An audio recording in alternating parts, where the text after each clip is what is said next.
Here we have a contractor preparing to board up a house during a time of a hurricane.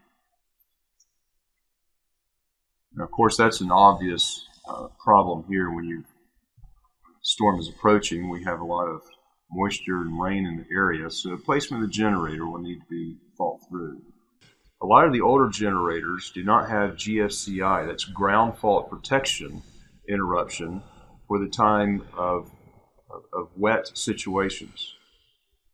That ground fault is a protection for the user to keep from electrocution. Here we notice an extension cord, 16 gauge, 3 conductor. That's what those numbers mean. You will always want to make sure you have a 3 conductor or 2 conductors and a grounded extension cord when using a generator. If you don't have a ground on your extension cord, and there are many extension cords that do not, you will not get the benefit of the ground fault protection, which you will need, particularly in wet situations.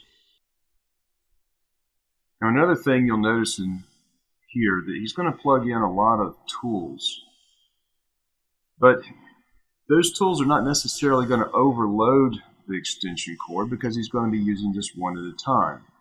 He will need to make sure that he has a large enough extension cord to be able to support the current. Here he may be a bit undersized on that 16 gauge. I would recommend at least a 14 gauge, preferably even a 12. But realize, not using all the tools at the same time, he may not be in an overload situation.